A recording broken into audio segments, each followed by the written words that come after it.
Telugu சினிமாவுடைய mega ஸ்டார்னு சொல்லி எல்லாராலையும் அன்போடு அழைக்கப்படக்கூடியவர் தான் நம்ம Chiranjeevi car. So Chiranjeevi car பார்த்துட்டிங்கன்னா தன்னுடைய அடுத்தடுத்த மூவிஸ்க்கான அப்டேட்ஸை வந்து இப்போதைக்கு லான்ச் பண்ணியிருக்காரு. ஸோ உங்கள் எல்லாருக்குமே தெரியும் அப்படின்னு நினைக்கிறேன். சிரஞ்சீவி காரு பார்த்திங்கன்னா எப்போவுமே அவருடைய மூவிஸில் வந்து ரொம்பவே ப்ராப்பராக எல்லா விஷயத்தையும் வந்து ரொம்ப நோட் பண்ணி தான் வந்து எல்லாத்தையும் ரிலீஸ் பண்ணுவார்.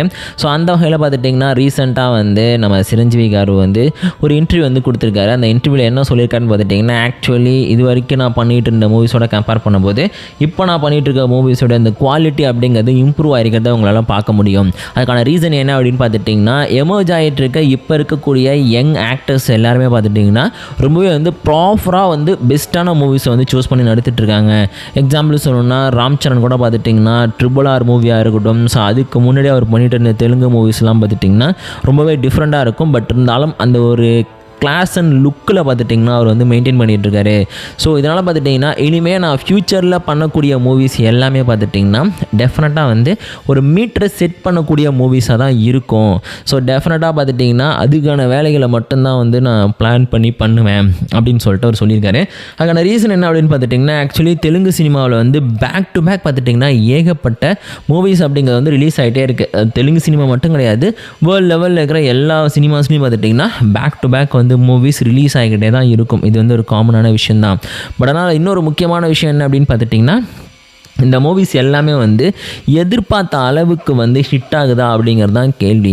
ஆக்சுவலி பார்த்துட்டிங்கன்னா இப்போ வந்து புஷ்பா 2 மூவி ரிலீஸ் ஆச்சு, அது பிளாக் பஸ்டர் ஹிட்டு.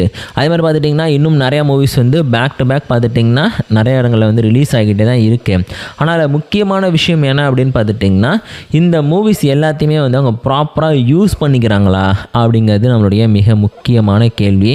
பிகாஸ் அவங்க வந்து ப்ராப்பராக யூஸ் பண்ணாங்க அப்படின்னாலே பார்த்துட்டிங்கன்னா அவங்களுக்கான அந்த ஒரு ஸ்டோரி வேல்யூ அப்படிங்கிறது வந்து இன்க்ரீஸ் ஆகும் இல்லையா. உங்களுக்கே தெரிஞ்சிருக்கும். ஸ்டோரி வேல்யூ வந்து இன்க்ரீஸ் ஆகும்போது பார்த்துட்டிங்கன்னா டெஃபினட்டாக வந்து அவங்க பண்ணக்கூடிய விஷயங்கள் எல்லாமே வந்து ப்ராப்பராக வந்து ஒரு லைனிங் செட்டப்பில் வந்து செட் ஆகிக்கிட்டே போகும். ஸோ அதை வந்து அவங்க ப்ராப்பராக பண்ணுறாங்களா அப்படிங்கிறது பார்த்துட்டிங்கன்னா டெஃபினட்டாக வந்து நம்மளுடைய ஒரு கொஸ்டின்ஸாக இருக்குது அப்படின்னு சொல்லலாம். பார்த்துட்டிங்கன்னா அவங்க வந்து ஒரு மூவியை எடுக்கணும், மூவியை ரிலீஸ் பண்ணணும் அப்படிங்கிறத மட்டுமே கான்சன்ட்ரேட் பண்ணிக்கிட்டு மற்ற விஷயங்களை வந்து கோட்டை விட்டுடுறாங்களோ அப்படிங்கிற டவுட் பார்த்துட்டிங்கன்னா எல்லா இண்டஸ்ட்ரியை சேர்ந்தவங்களுக்குமே இருந்துக்கிட்டே தான் இருக்குது. ஸ்டில் தெலுங்கு சினிமாவை சேர்ந்தவங்களுக்கும் பார்த்துட்டிங்கன்னா இருந்துட்டு தான் இருக்குது. ஸோ அதனாலே பார்த்துட்டிங்கன்னா ஒவ்வொரு மூவிஸையும் வந்து பார்த்து சூஸ் பண்ணுறது அப்படிங்கிறது வந்து டெஃபினட்டாக வந்து ஒட்டுமொத்த சினிமாவுக்குமே அந்த ஒரு சினி இண்டஸ்ட்ரி இருக்குது பார்த்திங்களா, அதுக்கே வந்து ஒரு ஃப்யூச்சரை கொடுக்கக்கூடிய ஒன்றா இருக்கும். So at the same time பார்த்துட்டிங்கன்னா இப்போ வந்து ஏஐலாம் வந்து அதிகமாக நம்மளுடைய சினி இண்டஸ்ட்ரியை வந்து டேமேஜ் பண்ணுறதுக்காக வந்துக்கிட்டு இருக்கு. ஃபர்ஸ்ட் நம்ம வந்து அதை அக்செப்ட் பண்ணிக்காமல் அதை எதிர்த்து பேசினாலுமே ஃப்யூச்சரில் போக பார்த்துட்டிங்கன்னா நம்ம எதிர்பார்த்ததை விட பெஸ்ட்டான ஒரு ரிசல்ட்டை வந்து அந்த ஒரு மூவிஸுங்கிறது கொடுக்கறதுக்கான வாய்ப்புகள் இருக்குது.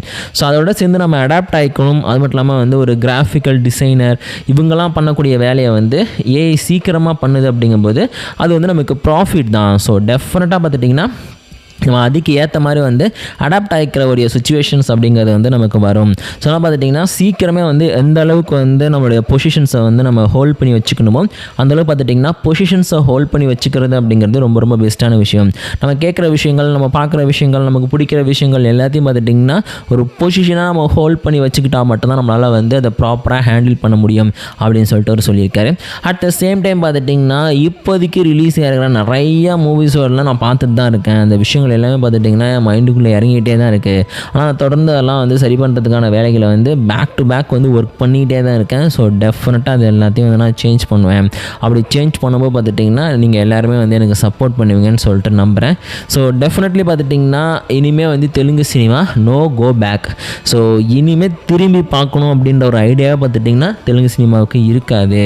ஸோ நம்ம வந்து தொடர்ந்து க்ரோ ஆகிட்டு அடுத்தடுத்த லெவலுக்கு போயிட்டே தான் இருக்க போகிறோம் அப்படின்னு சொல்லிட்டு அவர் மென்ஷன் பண்ணியிருக்காரு. அதுலேயே பார்த்துட்டிங்கன்னா தெலுங்கு சினிமாவில் தான் வந்து இந்த லாபி கான்செப்ட் வந்து ரொம்பவே அதிகமாக இருக்குது அப்படின்ற ஒரு பேச்சுமே அடிபட்டுருக்கு. ஏன் அப்படின்னு பார்த்தீங்கன்னா உங்கள் எல்லாருக்குமே தெரிஞ்சிருக்கும். ஆக்சுவலி பார்த்துட்டிங்கன்னா தெலுங்கு சினிமான்னு பார்க்கும்போது மொத்தமே ஒரு 10 ஃபேமிலிக்குள்ளே தான் பார்த்துட்டிங்கன்னா அந்த தெலுங்கு சினிமாவே வந்து ரன் ஆகிட்டு இருக்கும்.